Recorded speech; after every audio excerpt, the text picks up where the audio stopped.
Mówię, że wyciągać słowa trzeba. Panie profesorze,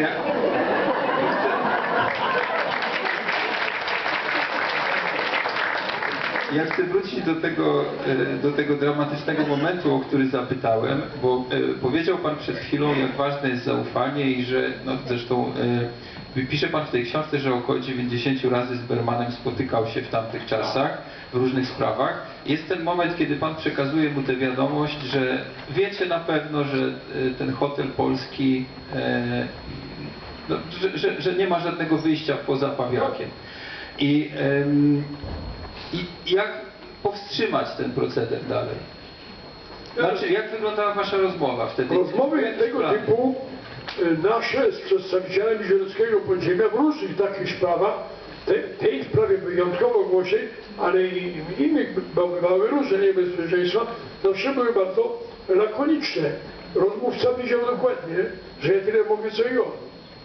To znaczy, że ja jako człowiek, czy nawet moi koledzy, czy mój szef, może ostrzec, może powiedzieć, może być solidarny, może ścisnąć go czule, ale co możemy zrobić? My nie mamy ani armii po temu, ani co możemy zrobić? Wybijemy cały samo w Warszawie frontu nad Wołgą, czy tam jeszcze Kurska. Także były to rozmowy takie bardzo dramatyczne przez to, że obie strony zdawały sprawę sobie, że mówią o rzeczach skrajnych, zrezygnowane w pewnym momencie, kiedy sobie uświadamiają, że coś jest już nie do cofnięcia, bo ludzie nie żyją, albo zniknęli tu z pola i gdzieś są 1000 kilometrów dalej wywiezieni, albo żyją, albo nie żyją, no ale no, musi człowiek działający publicznie czy politycznie wiedzieć, co się dzieje, wszystkie elementy mieć, od kogo je mieli mieć. Nie mogli mieć z Ameryki, bo Ameryka niczego nie przysyłała. A czasami organizacje żydowskie pieniądze. No przez nas, przez rząd w Londynie, przez kurierów, tak, bo to myśmy im wręczali. Te dolary oni sobie sprzedawali. No dobra. Ale co można zrobić? To był ten wielki problem, że człowiek miał poczucie, że nosi przysłowiowym sitem czy przetakiem wodę. Coś tej wilgoci na tym instrumencie zostaje, ale większość tej wody ucieka, prawda? I większość tych ludzi ginie. I problem polegał też na tym, że mnie się nieraz pytano, ilu ja ludzi uratowałem. Ja moje pojęcia nie mam. Ja mógłbym szacować z ratowaniem, ilu miałem bezpośrednio do czynienia. Ale co się z nimi stało 2 dni później? Nie wiem. Ja mogłem wyrobić wspaniałe papiery. Ja mogłem go przenocować kilka razy. Ale on gdzieś szedł, jeżeli do mnie nie trafił po wojnie. Albo jak przypadkowo się nie dowiedziałem o jego losach, to nie mam pojęcia. No, Ringelbluma do czasu pracowali Polacy, bardzo świadomi, i znana sprawa schronu, prawda, tak zwanej Krysi na Grujeckiej, jest opisana przez Orneja Gór, nazwisko skebralizowane polskie, ona tam była w tym schronie, mieszka w Tel Awiwie, byłem u niej, no owszem. Aczkolwiek tam Pan wskazuje kogoś innego w tej książce, młodego człowieka z Grujeckiej, który mógł te historie, mógł wsypać po prostu, tak, a nie był o to podejrzewany. Został zastrzelony Jan Łakiński, bo był więcej niż podejrzany, że pił i miał kontakty z Gestapo. Nie to, że był zawodowym konfidentem, ale miał jakichś kolegów na Darmeli, tam gdzieś na Ochocie. I te kontakty były nam przez naszą policję granatową rozeznane, która była bezradna, ale mogła informować nas. I informowała, bo myśmy mieli swoich ludzi wszędzie. Państwo podziemne miało ich wszędzie. Tylko to nie znaczy, że oni wszystko mogli. To znaczy, że oni bardzo dużo widzieli. Więcej niż my. I mogli wiele rzeczy donieść, ostrzec, powiedzieć, to robili. Także my używaliśmy tego dla ostrzegania, no ale w przypadkach skrajnych, jak ten schron został wykryty, rozstrzelano zarówno właścicieli działki, jak opiekuna tego Wolskiego i no jest znane, opisane, no i Ringelbluma z żoną i dzieckiem na okolicy Pawiaka, to był marzec 44, to wsypał, a przecież ten Ringelblum miał do czasu jeszcze prawie wykrycia kontakty z Bermanem. Berman miał z nim kontakty i myśmy wiedzieli, że on ma kontakty, nie wiedzieliśmy gdzie, że ma kontakty z kimś kompetentnym dla spraw podziemnej dokumentacji getta. Wystarczy. Po co więcej? On wiedział z kim, a nie my, ale potem się okazało, że to było Rygiego. No, Berman sam musiał się ukrywać podwójnie, bo i przed Niemcami, i przed konfidentami. Był nawet denuncjowany, wykupywaliśmy go. Były różne rzeczy się działy, no ale ta niewspółmierność w czasie wojny w ogóle, ale w sprawach żydowskich w szczególności i w Warszawie, w wielkim skupisku w szczególności, wysiłków, trudu, nadziei i efektów osiągniętych była gigantyczna, po prostu gigantyczna. To znaczy, tu nie było żadnej szansy oceny procentowej, to nie żaden ranking socjologiczny modny, ile co, jaka opinia, jakie co. Czy ocaleje z grupy, w której się opiekujesz, połowa, czy 1/4, czy jeden człowiek, czy nikt, to było rzeczą przypadku. Tylko, że jeszcze jedno, i tu bym nie był skromny, bo uważam, że to się należy w ogóle sprawiedliwym, których to polskich sprawiedliwych jest ponad 6 000 już. Wydaje mi się, że trzeba sobie zdawać sprawę, że zagrożony był ten, któremu się pomagało, ale z chwilą, kiedy wytropiono tego, który pomagał, to ten, który pomagał, mógł przechodzić straszne rzeczy. Bo ten, któremu pomagano, był zabity. A ten, który pomagał, był torturowany tygodniami. Komu jeszcze? Gdzie? Przez kogo? Do kogo? Bo on był właścicielem wiadomości. Tamten był, no, skorzystał z czegoś, no, miał jakieś papiery. Koniec. Także to było aktem, ja bym powiedział, świadomego działania frontowego. Ja uważam, że do słusznych decyzji polskiego Sejmu należało w III Rzeczypospolitej dopiero uznanie pomocy Żydom za działalność kombatancką, taką jak każda inna działalność. Przedtem nie uznawano, nie zaliczano do wysługi lat, powiedzmy. No, to są takie drobne rzeczy. Jak się jest panem starym, zaliczają lata, do emerytury, to jest ważne, czy ktoś był kombatantem, nie był. Ten, który pomagał, teraz jest uznawany za kombatanta. Tak jakby strzelał. I kto wie, czy to nie było nawet trudniejsze. Ktoś, kto strzela, czuje się pewnie. A ktoś, kto jest tylko tropioną zwierzyną razem z inną zwierzyną, no to czuje się stosunkowo bardzo niepewnie. A teraz historia autentyczna. Mieszkałem Mickiewicza 37, mieszkania 14 na drugim piętrze i naprzeciwko mnie mieszkała samotna kobieta z dwojgiem dzieci. Tam były bardzo cicho zawsze, nie było nigdy żadnego widocznego gościa ani mężczyzny. Do mnie przychodziło sporo osób. I tam zawsze były jakieś szmery. Ja się trochę bałem, czy to dzieci tylko nam się bawią, czy ktoś podgląda albo podsłuchuje. No bo ostatnie piętro, tylko 2 mieszkania. Koniec schodów. No to słychać, co się dzieje, że ktoś głośniej mówi, czy coś. Bałem się. No bo nie rozeznałem. Pytałem w administracji, bo administrator był przyzwoity, a mówi, nie wiem dokładnie, prowadziło się w czasie wojny, zdaje się, że żona kogoś z niewoli, czy w Niemczech, ale nie wiem dokładnie. Ale ma wynajęty. No i jest rok 45, stołówka Urzędu Rady Ministrów w Warszawie na Pradze.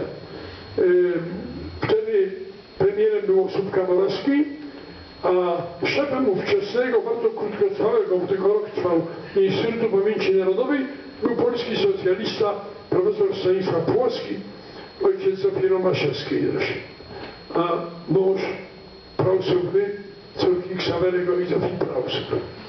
No i miałem przez niego kartę wstępu do tej stołówki. Taką, że mogłem jeść tanio. Dochodziłem. 45 rok ja byłem biedny. No ja wymawiam w tej stołówce, gdzie jadą 200 osób. Tam było kilka ministrów, przychodziło około 300. Któregoś pięknego dnia w 45 roku podchodzi do mnie jakaś trochę mi znana, ale no, inaczej oczywiście wyglądająca, trochę zadbana pani w wieku około 40 i mówi do mnie: pan mieszkał na Żoliborzu? Ja mówię tak. Na Mickiewicza? Ja mówię tak. 37 i 37. A w którym numerze mieszkania? Ja mówię 14. No to ja byłem pańską sąsiadką z vis-a-vis. A ja mówię: no to cieszę się spotykamy już po wojnie, po pobiciu Niemców. On mówi: no tak, ale jakie okropne straty. Ja mówię: no to prawda. Ale nie pytam, jak się nazywa, ale też nie pyta, może wiedziała zresztą od innych lokatorów w tym domu. A tam się prowadziłem niedawno, tam mieszkałem dopiero rok, także nie byłem specjalnie znany. A ona mówi: a ja się pana tak bała. A ja mówię: ja pani też, ale ja miałam swoje powody. A ona patrzy tak na mnie, pochyla się tak nade mną i mówi: niech pan spojrzy, pan nie wie, że ja miałam swoje powody? Patrzę, Żydówka. Ona się mnie bała, pana ta się bała mnie. Mieszkała drzwi w drzwi. No to uścisnęła mi dłoń, powiedziała: no to na szczęście wszystko dobrze. No nie widziałam, nie spotkałam i nigdy więcej, no bo to był zupełny przypadek. No ale takie przypadki pokazują Tak, substancję dnia. Tak, to o czym pan profesor mówi, ale też jest ta ciemna strona była, którą zajmowała się Żegota, czyli szantaże i ten strach właśnie. I między innymi jest w tej książce pisana historia niejakiego pilnika, którego pan określił, że prowadził buchalterię śmierci, szukając mieszane małżeństwa. Dostarczyłem do Yad Vashem oryginalny jego notes. Z polskiego kontrwywiadu udało mi się zdobyć w czasie wojny, po zabiciu go, zachowywany w archiwum notes, niezupełnie legalnie go dostałem i dostarczyłem oryginał do Yad Vashem. Jego notesu z tymi wszystkimi zapisami, gdzie on szantażuje, tak skrótowo, prawda? To był polsko-ukraiński jakiś taki półinteligent cwany, miał do czynienia zapewne z jakąś policją. Wszyscy przestępcy mają kontakty z policją kryminalną, niektórzy pracują na dwie strony. Jeżeli nie zabijają od razu, ale donieść, to nie znaczy nawet zabić. I on notował sobie skrupulatnie. Notował i sumy, notował na przykład skrót nazwiska, kreska, żona Żed, znak zapytania. Znaczy do sprawdzenia, czy żona tego człowieka, znanego zresztą handlowca, właściciela firmy w Warszawie, bo to nazwisko było skrótowo jasne, Jabłkowski, kreska, żona Żed, znak zapytania. No to roboczy, kalendarzyk prywatny, do roboty. To było wiele stron takich zapisów. On leży, archiwum Yad Vashem. A to była trudna robota dla Żegoty, żeby rozpracować takiego człowieka? To było żmudne? No, zadaniem Żegoty było nie rozpracowywanie, tylko chronienie ludzi i siebie. Więc o ile się więcej wiedziało, mogło to czasami przyczynić się do uchronienia. Ale oczywiście to nie jest takie proste myślę, że to odpowiada dokładnie wyrażonej przeze mnie przed chwilą tragicznej obserwacji, tragicznej po ludzku, że niewspółmierność wysiłku i skutków była wyjątkowa w tej robocie. Wyjątkowa. Bo wystarczyło, żeby za kimś, to nie był żadny polityk, ani nie miał zamiaru, albo ukrywający się Żydem, ale był nieostrożny. Poszedł gdzieś, nie rozejrzał się, czy ktoś się widzi. Do kogoś szedł do domu, zanim ktoś szedł, a ten ktoś był konfidentem. A przecież w ten sposób ludzie byli wciągani w jakąś konspirację, której nie byli. Konspiracją było to, że żyli. To, że żyli, było konspiracją. Nie to, że wybrani, że przysięgali, że obiecywali, że do śmierci, tajemnica. Jak ja przysięgałem, ja przysięgałem, wiedziałem, co robię. Ale nie musiał wiedzieć mój rówieśnik, który chciał żyć i gdzieś się zaplątał. My widzieliśmy się teraz w kwietniu dość obszernie z Kazikiem, czy z Ratajzerem. Znaliśmy się od lat. Rzadko go widuję, ale tu przyjechał, był kilka dni. Rozmawialiśmy o tych właśnie w sprawach takich ludzkich, zwyczajnych, tych skomplikowanych. Co nam było wolno, czego nam nie było wolno? Wzięliśmy się nawet próbowali mniej bać. Próbowali mniej bać niż inni. To nieprawda, że człowiek się nie boi. Być może są tacy, ale ja się całe życie bałem. Z czego nie wynika, że jak się boję, to mam alternatywę albo być świnią, albo być tchórzem. Nie ma takiej alternatywy. Boję się, to mój strach. Koniec. Panie profesorze, na zakończenie chcę pana właśnie o aktualną sprawę zapytać. Co zrobić, żeby nie zakłamywać historii? A mówicie o niej prawdę. Jak chciałem powiedzieć, że ja o wydarzeniach niedawnych, które nie było mi znane z nazwy wsi czy osiedla, słyszałem w 1941 roku taką drogą, że siostra cioteczna Zofii Kossak była ziemianką z Podlasia. I majątek jej męża raczej znalazł się po wschodniej stronie linii demarkacyjnej w 1939 roku. Naturalnie jak w 1941 roku Niemcy te tereny zajęli i poszli dużo głębiej, to wprawdzie trzeba było być jakieś przepustki, ale od biedy legalnie żyjący tu ziemianin pod pretekstem, że chce zobaczyć, czy sobie mieszkania dostaną, czy wszystko Sowieci zagrabili, pójść, powiedzieć, prosić, to chciał tutaj przepustkę pojechać, zobaczyć. Pozwalali. Ona pojechała tam, no ona była tam dobrą panią, miała na wsi ogromne znajomości i ona przywiozła do Zofii Kossak w 1941 roku jesienią przerażające wiadomości o tym, co się działo w lecie w tych kilku miejscowościach. I Zofia Kossak napisała o tym w broszurze Dzisiejsze oblicze wsi, która wyszła konspiracyjnie, której egzemplarze są w kilku polskich bibliotekach, wymieniając niektóre nazwy, akurat nie jedne, ale tych sąsiednich wsi, no, że to Polacy robili, Polacy mordowali.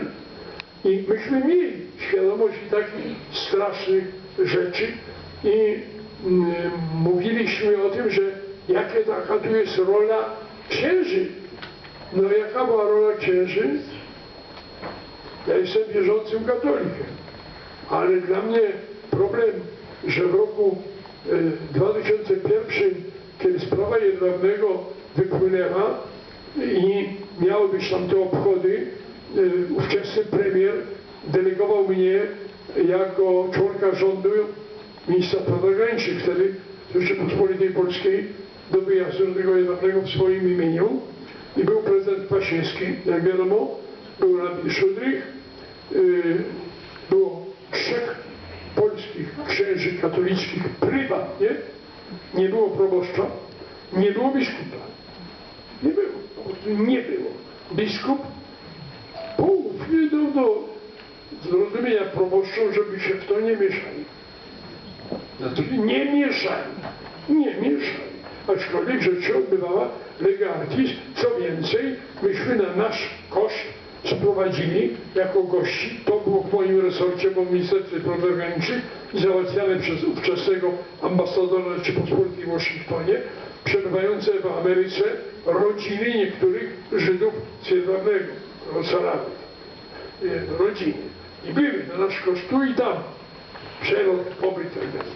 Robiliśmy tak mogli, no ale to było nas kilku.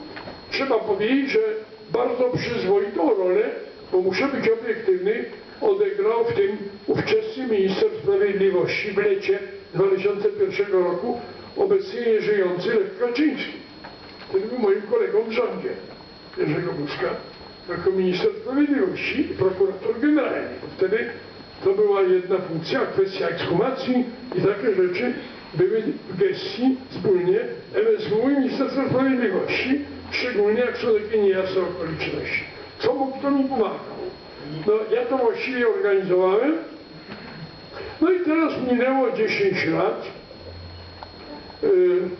I po tych 10 latach sytuacja w Polsce na szczęście się na tyle zmieniła, że w 2011 jako pełnomocnik do spraw żydowskich, między innymi i izraelskich rządu Rzeczypospolitej, których jest do dziś w rządzie obecnym, bezpartyjny, jak wtedy, tak i teraz, no zdołałem u mnie w pokoju doprowadzić do takiego porozumienia, że był w imieniu Kościoła katolickiego biskup, że był rabin Szodrych, że przyjechał Mazowiecki w imieniu prezydenta i odczytał jego tekst, że był ambasador Izraela, był ambasador Niemiec, był ambasador Stanów Zjednoczonych, zrobiliśmy bez specjalnie wielkiego echa, ale zrobiliśmy. 10 lat później już to było możliwe. Dlaczego? Dlatego, że było grono ludzi dobrej woli, na pewno nie tysiące, którzy się już nie boją. A ja w dodatku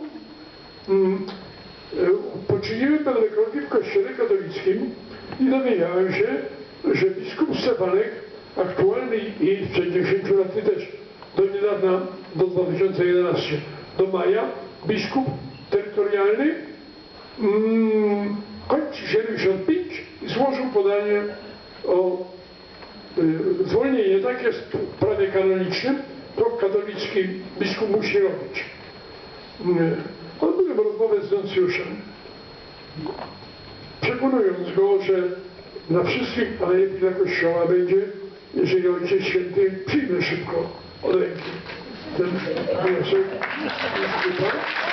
To nie chciałbym zwrócić się do biskupa i narazić na odmowę, że chciałbym tam obecności przedstawiciela Kościoła, a terytorialna właściwość jest w Kościele katolickim. Ale dowiedziałem się, że jest w Lublinie biskup, członek episkopatu, biskup Cisło, który jest obarczony obowiązkami dialogu chrześcijańsko-żydowskiego. No do niego telefonowałem. Prosiłem, żeby do mnie przyjechał, no to się prosi od premiera. On przyjechał, był, omówiliśmy. Powiedziałem, no to z kim mam mówić? No, jak dialog, to dialog. I on powiedział, pan się przyjaźnił z arcybiskupem Szycińskim, ja go uważam za wielkiego człowieka, ja nie będę nikogo pytał, i ja nie wiem. I dobrze, i tak być powinno się przyjmować jako normalne to, co jest normalne, czyli mówić prawdę o rzeczach niedobrych i mówić prawdę o rzeczach dobrych. Ja uważałem, że mówienie o żegocie jest wychowawcze. Nie o to chodzi, tylko żeby oddać satysfakcję, teraz to już przeważnie bardzo starym ludziom, a głównie i dzieciom, że kiedyś zrobili coś uczciwego, ryzykownego.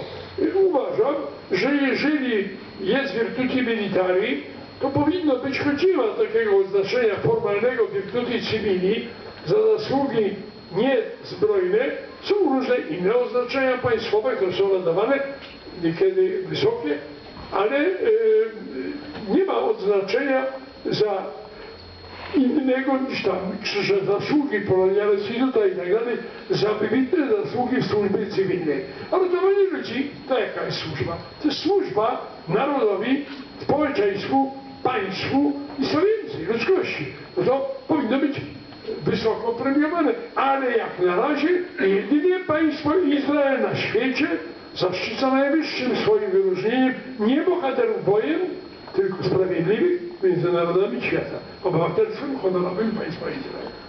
Proszę Państwa, do lepszej puenty nie znajdziemy. Pan profesor też powiedział, w życiu robiłem wiele rzeczy, wszystkie jednak były pod znakiem kategorycznego trwania przy wartościach, tak jak ja je rozumiem, bez względu na koszt.